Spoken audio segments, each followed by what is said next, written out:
Hello, I'm Waqar Rizvi, and this is Scope. In today's show, we're going to discuss Brexit and, of course, the latest regarding it. Now, the biggest issue that seemingly has blocked a Brexit deal from getting through in Parliament, in the UK Parliament, I should say, in part, is the Irish backstop or a hard border, soft border issue. That issue, of course, still very much remaining outstanding at this time and unresolved. Will Boris Johnson be the Prime Minister who will be able to resolve that? He is, of course, as we know, a hard Brexiteer and is willing for a no-deal Brexit to occur as well. Let's discuss that a bit further. We're joined now by David Hearne, who is a researcher at the Centre for Brexit Studies. He's joining us now from Birmingham in the UK. He's at Birmingham City University. David, thanks for your time this morning. What do you make of the entire issue of the Irish border, the backstop, etc.? Can Johnson be the one to resolve all that? I think the whole border issue is extremely complicated. It's going to be very, very challenging for anyone, including Boris Johnson, to be able to resolve. As you'll be aware, the border issue largely derives from the problems with terrorism that Northern Ireland experienced throughout the 1970s and 1980s in particular, and the Good Friday Agreement signed in 1998 that was co-signed by the UK and Ireland, and obviously has been agreed to by all of the paramilitary groups, or at least their political wings. So the challenge there is going to be trying to maintain peace in the event that a hard border is imposed, and I think that would prove very, very difficult. Now, the DUP has come up with its own idea about how to resolve that, saying it wants a time limit on the backstop, somewhere between 3 and 6 years, as a quid pro quo for a pact on food. And that has not been received very well. What are your thoughts on that? If you look at this from the Irish perspective, it makes a huge amount of sense. Why on earth would you want a time limit on the backstop? I mean, the whole point from the Irish perspective is that it is an insurance policy, and you wouldn't take out an insurance policy only to be told, well, if after a few years everything lapses and we just go back to the way we were. That's not a credible insurance policy, certainly not from the perspective of an international, any kind of international agreement like that. And there is deep concern, I think, on all sides, both British and Irish, about the Good Friday Agreement and what might happen in the event of a hard Brexit with border checks, etc. Okay, so then what do you think is the next step when it comes to this issue? The Irish Prime Minister has apparently invited Boris Johnson to visit Dublin at some point. Do you think that visit will occur? How do you think that'll go? I would imagine that visit will occur at some point. I think it has to. Whatever happens, the UK and Ireland, by dint of their geographic proximity, will remain extremely close. We're close neighbours, and actually relations between the UK and Ireland have, at least until this point, been remarkably good in recent years. So I think there's goodwill, certainly on both sides, to try and see that continue. No one wants to go back to the dark days that we've seen in the past. No one wants to go back to the dark days where we had bombs going off in London and huge bloodshed in Northern Ireland itself. But the challenge is very much going to be that there are two prime ministers coming at this with almost irreconcilable differences as far as their political positions are concerned, and it's going to require a shift. It's certainly on the part of one or the other, and my impression is that it's likely to be the UK that will have to make that shift. So are you saying that, because many people questioned whether the European Union, David, would stand by Ireland as much as it has said it will? Do you think it will be doing that? Do you think it will be standing strong with the Irish over the UK when it comes to this issue? Or do you think that at some point the EU too will be willing to compromise on this issue? I think that somewhere there might be scope for some compromise, but I think we need to be absolutely honest with ourselves and say, actually, we've had 3 years of certainly 3 years since the Brexit vote, more than 2 years of negotiations since Article 50 was triggered. And in all of that time, the EU has not budged. And we remember, to days away. We were days away in both March and at the start of April from a no-deal Brexit. and the EU did not shift. The EU did not shift in terms of its position backing Ireland on this issue. And I do not see why October should be any different. I think everyone has a huge amount of credibility, both Boris Johnson on his side, but also the EU on theirs. They have a huge amount of credibility staked on maintaining these positions. And for many of us, David, outside of the UK, this entire issue it's fascinating because it's so unique, I think, in that part of the world, certainly. And of course, it's a unique solution for unique issues that occurred. Of course, there are historical issues, of course. But I wonder, on this issue then of Irish unity, is that being overstated? Because I've read a lot about the possibilities of Irish unity going forward. What are your thoughts on that? I think opinion polling has been fairly clear that at the moment, at least, the majority in Northern Ireland do not want unity with the Republic. I mean, that's been the ongoing, that's obviously the default position. And at the moment, it seems that a majority of people in Northern Ireland want to continue being part of the UK. As and when that changes, I think there might well be a poll on whether Northern Ireland wants to reunite with the Republic, and both sides would need to agree to that for that to happen. But I think at the moment, the talk of Irish unity, for now at least, is overstated. If we had a hard Brexit, and if that resulted in the imposition of strenuous border checks that actually impeded everyday life in Northern Ireland, I think you might start to see a different kind of consensus emerge. But that is a little way down the road, and I think we need to be very, very careful about not overstating things, at least as they stand. And with a hard border, it's not, of course, about violence, etc., that an issue would occur. But then, of course, it's also just about the Republic of Ireland's, economy. And, there's genuine concerns about that. The final version of the Irish government's 2019 risk register has issued a clear warning, not only about the violence, but also the damage to the economy as well. How negative and how bad would all of this be for the Republic itself, do you think? I think there's two or three issues bound up in that that I'd just like to pick out very quickly. Sure. First of all, there's the question of cross-border trade between the Republic of Ireland and Northern Ireland, and that obviously would be resolved if an agreement with some kind of backstop, or at least an agreement that enabled frictionless trade between the North and the South to occur. That problem would go away. So that's a big issue for Ireland. It's a big issue, certainly in large parts of the agricultural sector in particular. You then have the issue in terms of, okay, well, what about Irish trade with Great Britain? With obviously the island of Great Britain. Then you have the third issue, which is at the moment a huge amount of Irish trade that goes to and from the rest of the EU. So France, Germany, etc., actually passes through Great Britain. It goes from Ireland, often, for example, from Dublin to Holyhead, then goes through Great Britain, across all the way to Dover, and then gets transferred from Dover across to Calais. In the event of a hard Brexit, that trade would probably have to be rerouted at considerable expense, but also adding a great deal of time. So it would hit just in time in Ireland, just in the same way it would in the UK as a whole. So the Irish economy does face a number of very considerable challenges from a hard Brexit, and it's difficult to see what actions can be taken to thoroughly mitigate them. So now, let's say then, hypothetically, and this seems to be a possibility more and more so the more we go ahead towards October 31st, doesn't it, of a no-deal Brexit possibly occurring on that date. Do you think, and how do you think, in fact, let me put it this way, how do you think all of this would play out then with this entire issue of the backstop, hard border, etc.? Personally, I think that in the British have said already that they have no intention of placing customs controls and border checks on their side of the border in Northern Ireland. And my reading of the situation is that in the medium term, that might cause a few issues at the WTO, but certainly in the short term, that's probably a feasible position to adopt. Certainly for the UK side, it's feasible to say, actually, we're not going to bother checking things coming through here.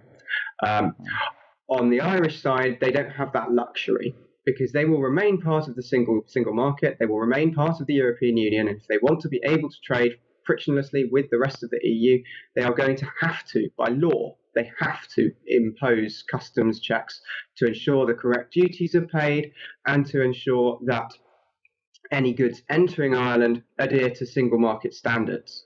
So that will be a huge issue for the Irish. It will be very, very problematic. And I can certainly understand from the perspective of the Irish government why there would be an enormous amount of anger, mistrust, and the opposite of goodwill towards the UK government if that were to occur, because actually that would make their lives extremely difficult. Indeed. Well, we'll leave there as a final word, David, but we appreciate you putting that all into context for us. That was David Hearne speaking to us there from Birmingham in the UK. This is an important issue, and certainly it's a complicated one and confusing, as I said, for many of those of us outside of the UK, for whom, this concept of a soft border, it's genuinely quite confusing to grasp, but certainly, as I put to David, it's a unique solution for unique problems that occurred there historically and unique tensions that may again rise up. We've already seen previews of that and a bit of the violence that we've seen there in Northern Ireland already. Will this occur or not? Will there be a hard Brexit or not is, of course, up for question in and of itself. But then this issue of how this Irish question is resolved is vital, not just for the UK, mind you, but also for the EU and specifically, of course, for the Republic of Ireland, because the warnings for it are quite dire, that jobs will go, that there will be violence, that there will be community relations damaged as well, which have been so long preserved by this Good Friday Agreement and by this soft border. We'll wait and see how this all works out here in Scope. I'll be back though with our next segment after this break.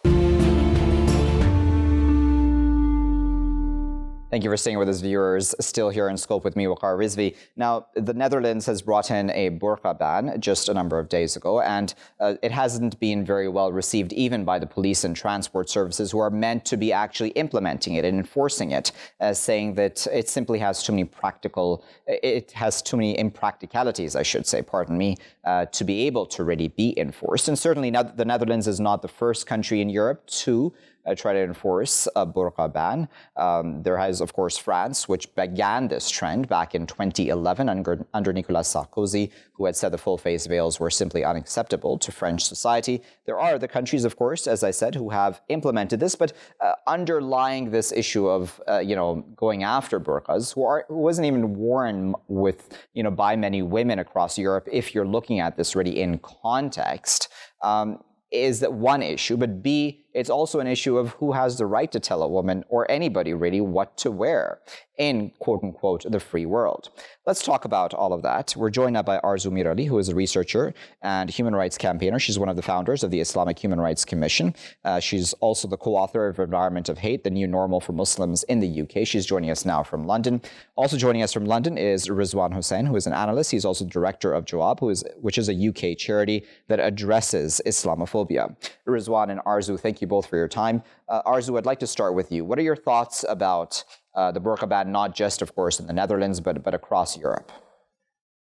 The burqa bans are kind of like a vanguard issue, and they are a way of sneaking in highly authoritarian legislation into supposedly democratic spaces and structures. Let's just for a moment imagine that we buy this idea of the liberal democratic state in Europe. This is a kind of issue that sneaks in highly dubious legislation, and actually the impact of these is violence not just against the people that are directly affected, which is primarily women in face veils.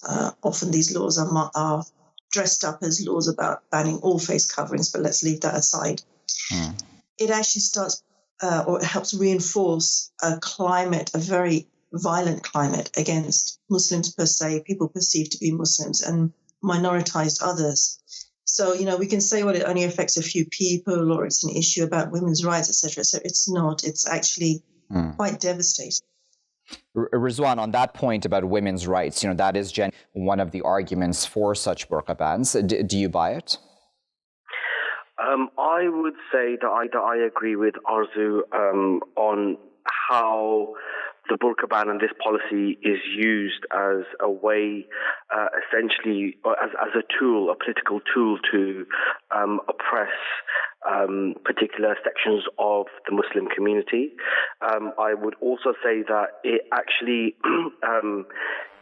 serves as also a tool in wider debate around how Muslims are essentially, in speech marks, integrating or assimilating into like kind of Western society. And I think that's where the problem is. I mean, Islamophobia in itself is, as we know, is increasing anti-Muslim sentiment across Europe, and especially the rise of the far right is increasing. And with that comes systematic policies that essentially demonize and also are sometimes violent towards Muslims in across Europe. Rizwan, I want to stick with you because, one of the things that criminals are criticized for a lot, and I'm sure you've heard this argument, is that we have a sense of victimhood, and that when it comes to this burqa ban, it's not actually about Muslims. As Arzu there said, the argument also is that, listen, this covers all face coverings. So are we making too much about something? Are there genuine security concerns here about where a person's face must be seen? Do you buy all of that? I definitely don't buy the idea of Muslims are playing some kind of victimhood. I think it's essentially wherever you look, you look across the news, Muslims are disproportionately targeted through stop and search, through prevent duties, especially in the UK. We're looking at if we look at international kind of foreign policy, we're seeing that Muslims are being targeted. The way that we are spoken about in the media, the way that we are portrayed in popular culture, the way that we are essentially within institutions in itself, whether that's the labor market, whether that's education, whether that's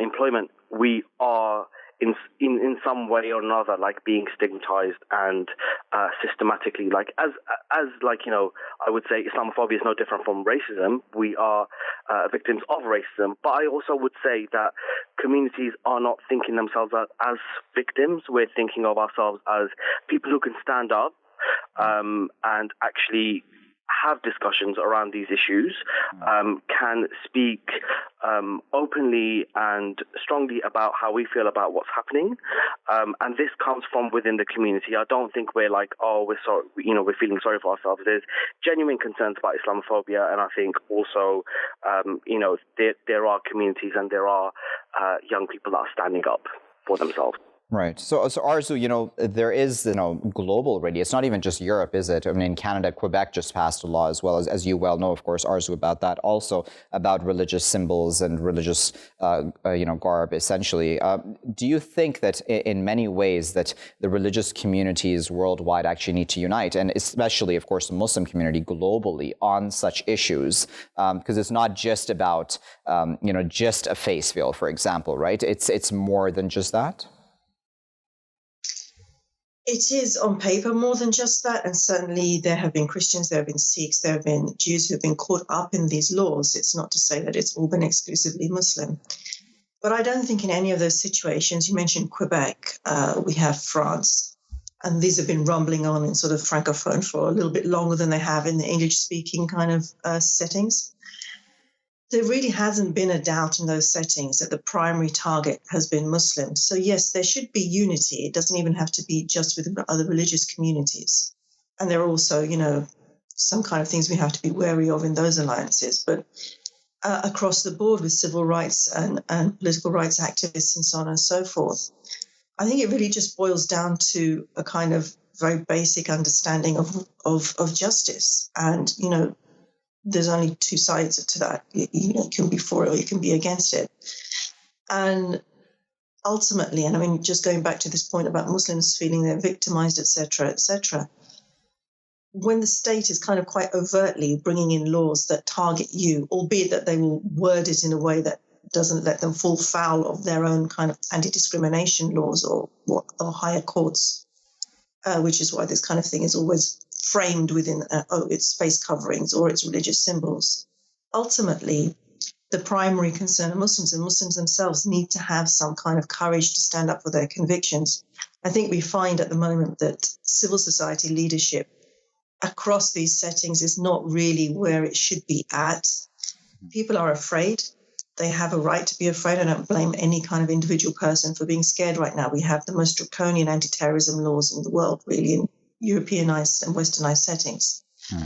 But ultimately, leaders who put themselves in a position of leadership within the Muslim community have to be a bit braver and really stand up to the state. And we're not seeing that in enough measure, if I'm going to be perfectly honest.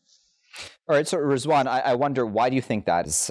Why is there that I wouldn't call it vacuum, of course, because there are a number of people who are doing their best, certainly, and I'm sure, such as yourself and Arzu and others, are of course working overdrive on such issues also. But I wonder, why do you think there is this lack of, if it's awareness or just lack of action on the part of even just Muslim citizens of these respective countries? Yeah, I would say, that there are, a lot of grassroots groups and organizations that are working on Islamophobia across Europe. I would say that, within the kind of the sector of anti-racism or anti-racist campaigning, it is limited resources. It does have capacity issues, and I think the dominant frame around Muslims, which has been created by the media and by politicians, and the way that we're spoken about is pretty strong in itself. And I think there is stuff happening on the ground. I think there could be more, but I personally think it's just got to do with resources and capacity. But I would also say, with young Muslims in particular, I think there is a sense of people do understand what's going on. We did a research with our organization, and we looked at young Muslims' experiences of Islamophobia. Young Muslims do understand what's going on, but I do think there's a sense of apathy in terms of politics, and if politics is speaking to them, I think there is just general apathy around making change. But that's why there are organizations that are doing really good stuff and trying to engage young people in trying to make that change. All right, so Arzu, another very important issue here is one UN had actually mentioned back when it criticized France for its burqa ban. And that issue is an important one, I think, and that is, of course, about essentially then forcing many women who do wear the full face veil to remain home and to remain cut off then from society, which is sort of, at least on paper again, is sort of counterproductive and goes very much against what these laws or these countries' leaders say and claim that they're trying to achieve. What do you make of that? Well, I think that was fairly obvious to everyone. Just to clarify on something that I said before, as Rizwan said, the grassroots are very aware and very active across these settings. It's a kind of leadership issue of established organizations. Rizwan, if you're still with us, let me continue with you. Let me ask you, Rizwan, at this time then when we're talking about Islamophobia, not just across Europe, but essentially globally, do you think that there is more and more communication between organizations such as yours and other organizations, for example, possibly in the US and Canada and other places? Is there more of a conversation occurring, do you think, across the board? There are international platforms, ones where, conferences where, people can get together. I think there could be more. I think there definitely needs to be more, and there definitely needs to be more capacity building. We need to build our organizations, but not only the organizations, but leaders within the organizations in a way that we can, obviously, number one, show solidarity with when acts of Islamophobia take place in other countries, and what does that solidarity mean? But also, understand this kind of, this global phenomena that's taking place at the moment. Islamophobia isn't exclusive to, the UK or the West, as you're saying. There's lots of other kind of countries, whether that's India or whether that's, other countries that have issues around Islamophobia, but we need to be really, I think we just need to be very clear in the method that we take with this, because there are historical, there are historical complications, there's nuances to how Islamophobia manifests in a particular region.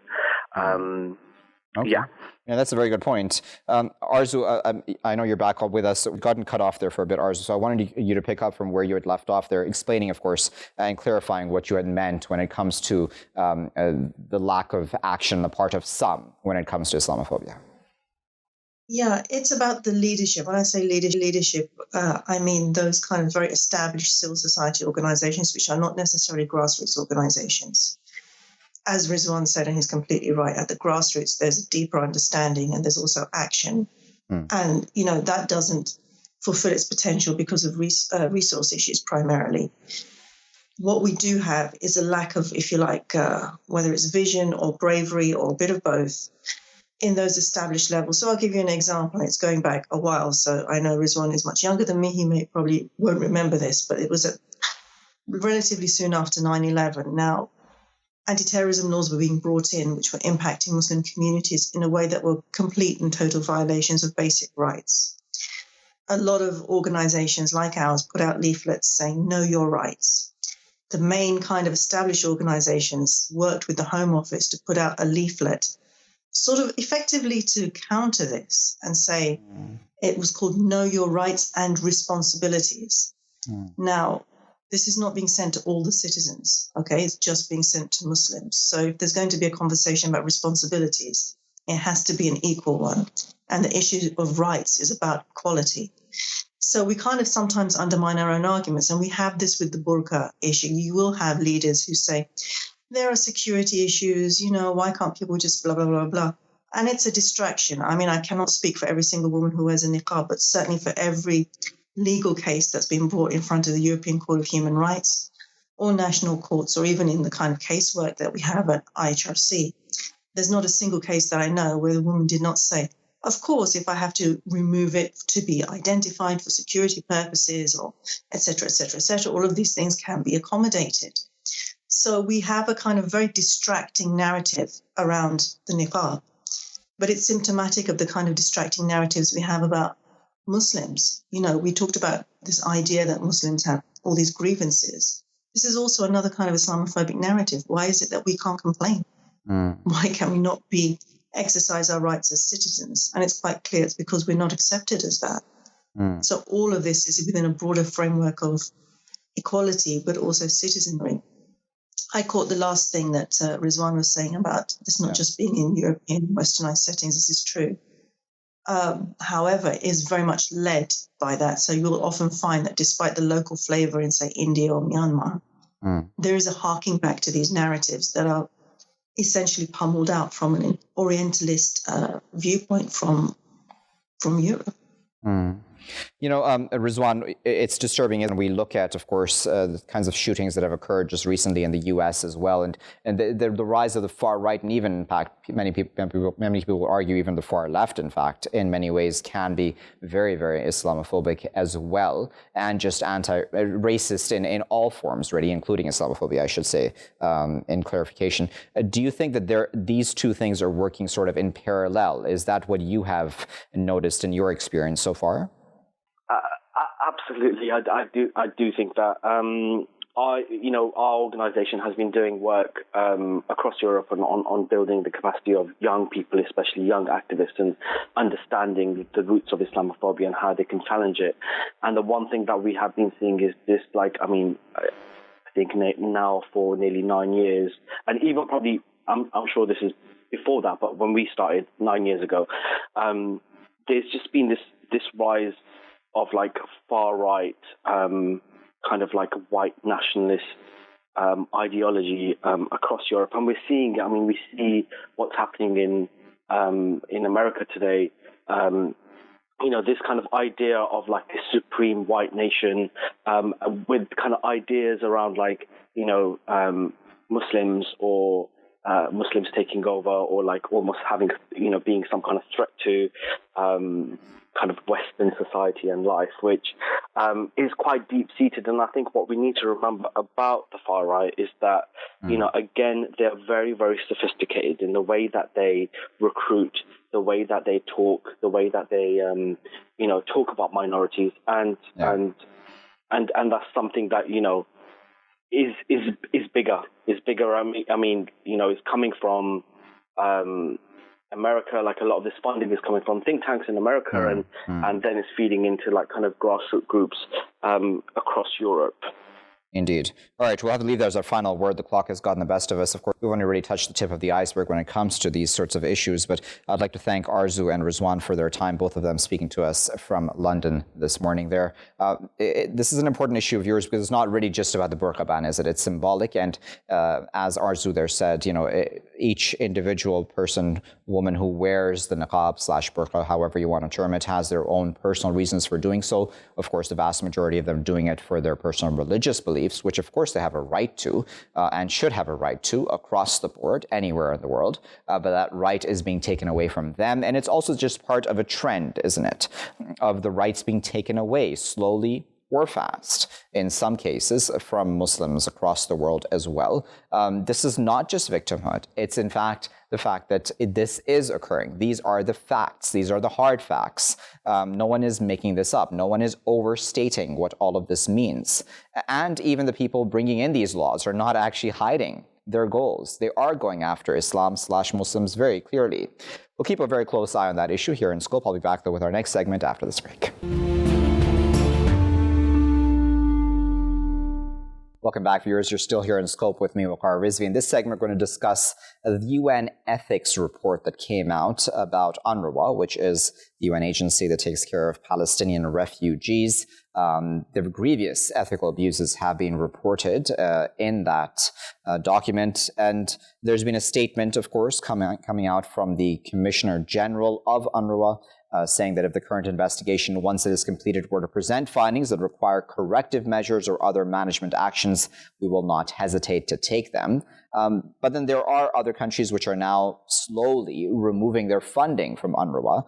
Belgium has spoken about that. Netherlands and Switzerland have already made that decision. We, of course, know that the US and Israel are against UNRWA to begin with, as Israel says that UNRWA supports, quote-unquote, terrorism in many forms. Let's discuss this a bit further because there are obviously a number of issues here, but obviously ethics is at the top of them, but also possibly the effect on Palestinians overall is also of great concern.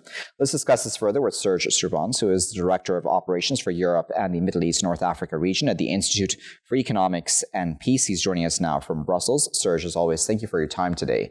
What do you make of these issues of ethics across the United Nations? Because this is not the only such report that has come out about that, that raises the alarm about abuses at the UN.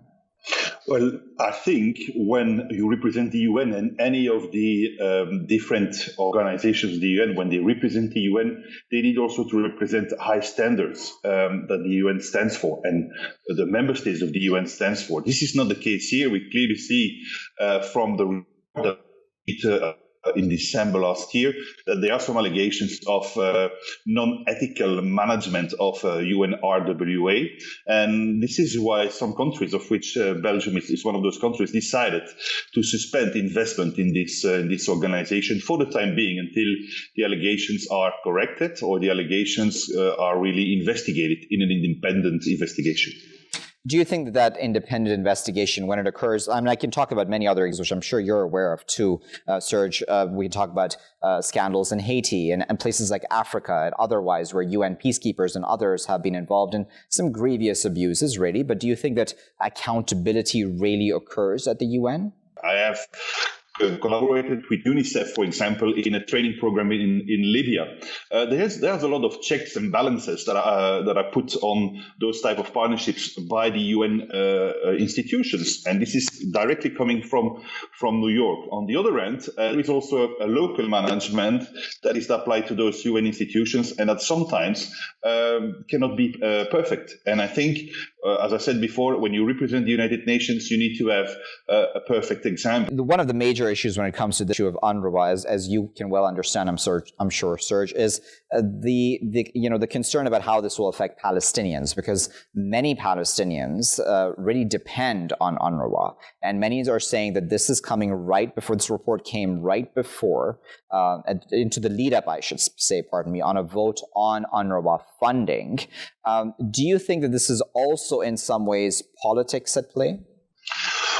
Well, I think it's difficult to say. These type of reports and these kind of internal audits are made on a regular basis. So there might be a coincidence, but it's very difficult to say.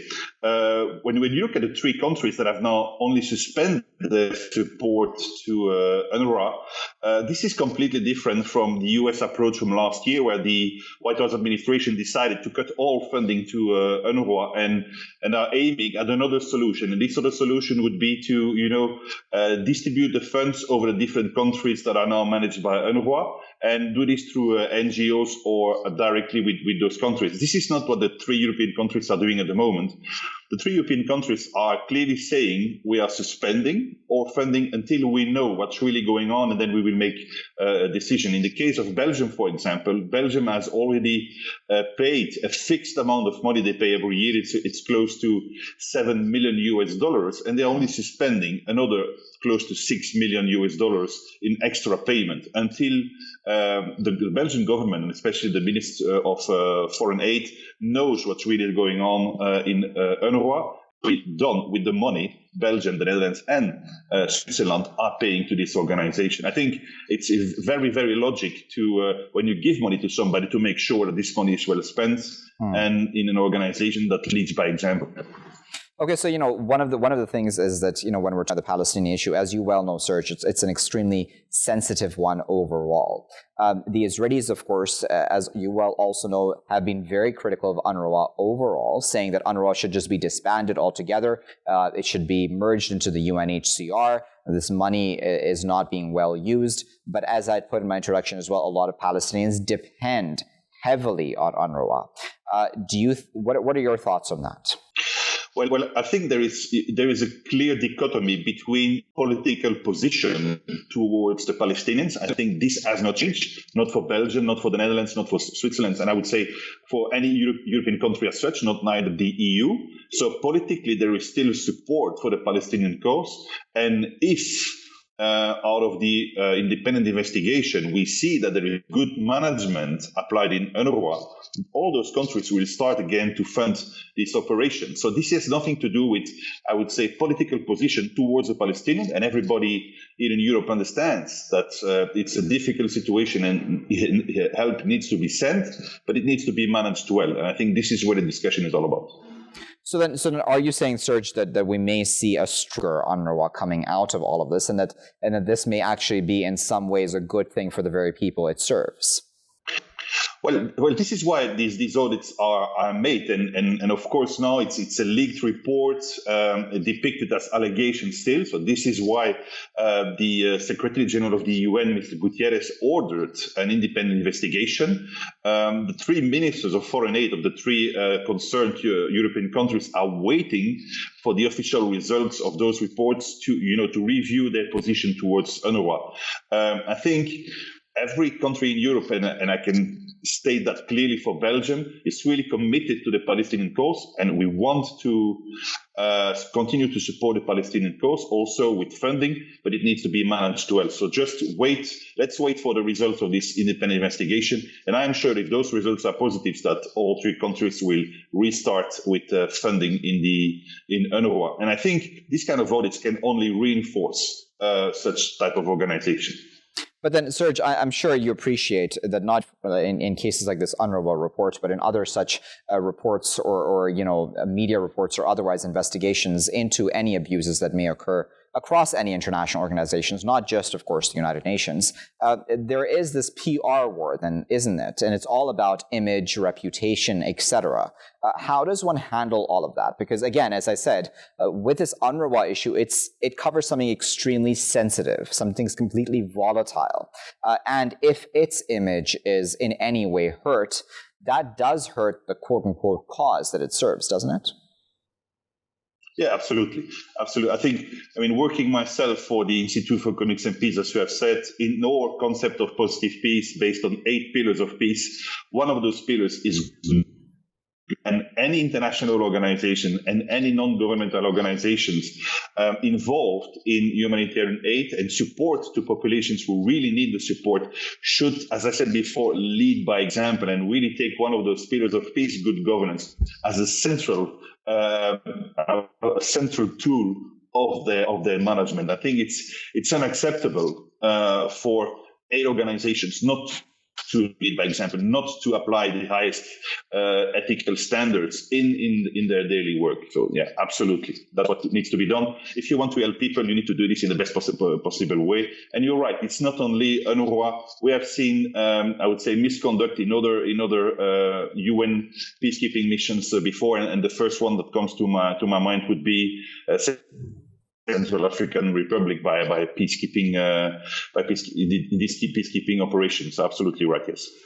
All right, Serge, we'll leave it there at that as our final thought. We appreciate your time speaking to us there from Brussels this morning. It's an interesting topic, viewers, because there's certain facets to it. There's different facets, of course. First is just the issue of ethics overall across the board, many of these international organizations, and whether there's these people who commit these abuses are really held accountable or not. I think that's open for debate, really. Then there's, of course, the issue of UNRWA specifically, because it covers extremely sensitive areas, such as the occupied territories, and it helps out Palestinian refugees who, again, don't really have anybody else to turn to for funding, etc. So all of these need to be taken into account when discussing these issues and how to approach these issues. Was it the best decision for Belgium, Netherlands, and Switzerland to suspend funding at this time before that global image that comes out then for UNRWA hurting then its cause and the people it serves? Israel, of course, is against UNRWA altogether, so is the United States. We'll keep a close eye on this because just next month, the UN is slated to vote on UNRWA's mandate and whether or not it will be extended for another 3 years. That will, of course, be a vital vote to look out for. I'll leave it there for now. I've been Waqar Rizvi. Thanks for watching.